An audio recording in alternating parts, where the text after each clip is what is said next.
पाठ 14.3 कारक केस।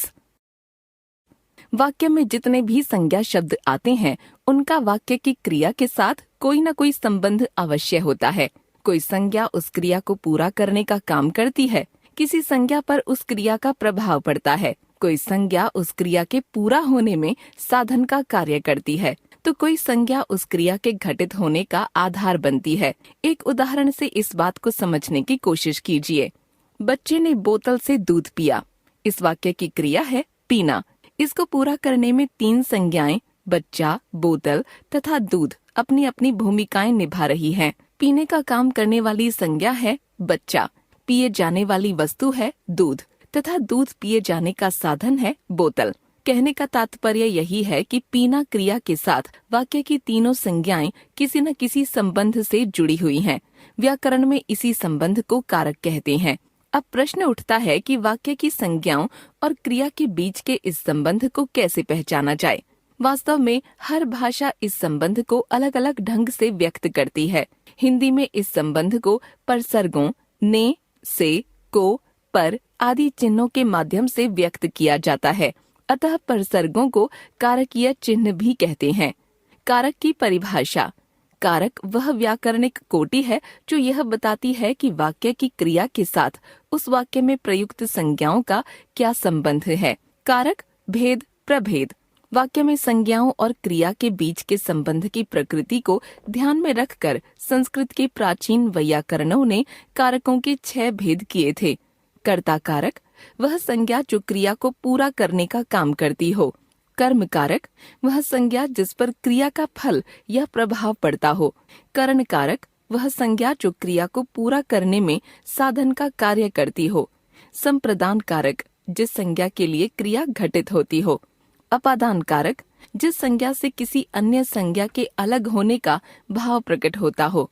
अधिकरण कारक जो संज्ञा क्रिया के घटित होने का आधार बनती हो।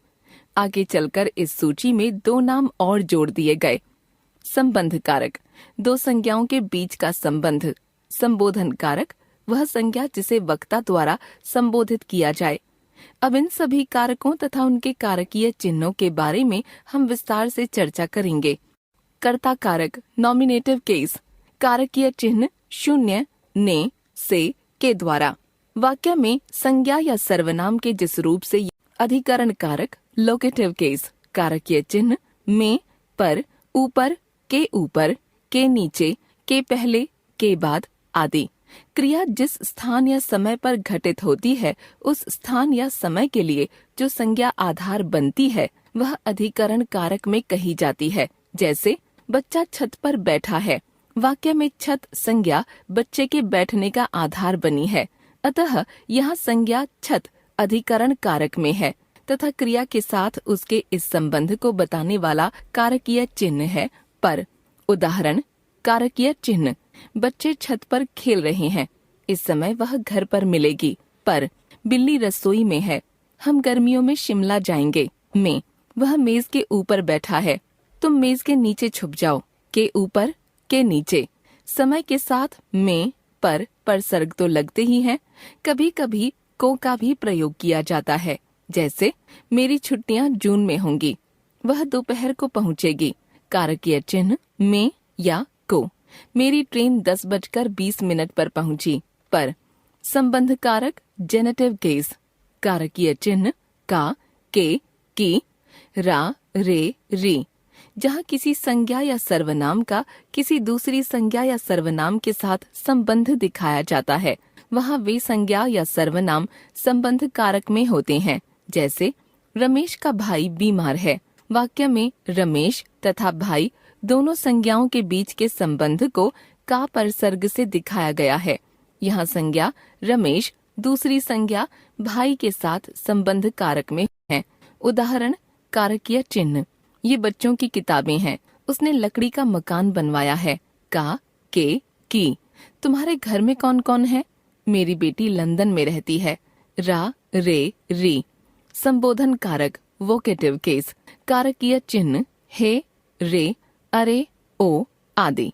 जब वक्ता द्वारा किसी संज्ञा का ध्यान आकर्षित किया जाए या उसे संबोधित किया जाए तो वह संज्ञा संबोधन कारक में होती है। संबोधित संज्ञा से पहले प्रायः हे, रे, अरे आदि विस्मयादि सूचक शब्द लगाए जाते हैं। उदाहरण, हे राम, ये लड़का कब सुधरेगा। अरे भाई, इधर मत बैठो। ए लड़के, यहाँ से भाग। हे भगवान, मेरी रक्षा करो। भाइयों और बहनों, मेरी बात ध्यान से सुनिए। लड़कियों, चाकू से मत खेलो। कारक निर्धारण। आपने देखा कि एक कारकीय चिन्ह एक से अधिक कारकों में प्रयुक्त हो सकता है।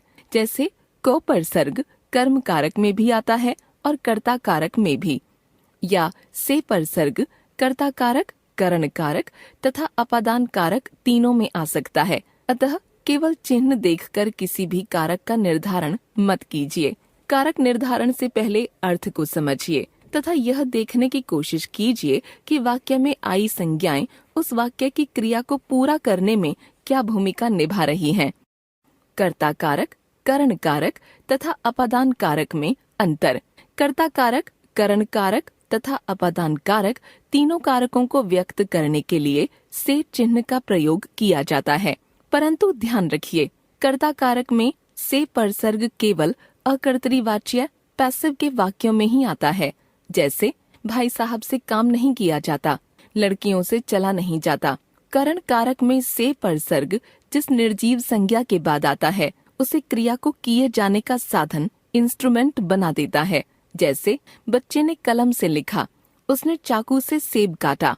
अपादान कारक में से परसर्ग द्वारा एक संज्ञा से दूसरी संज्ञा के अलग होने का भाव व्यक्त किया जाता है।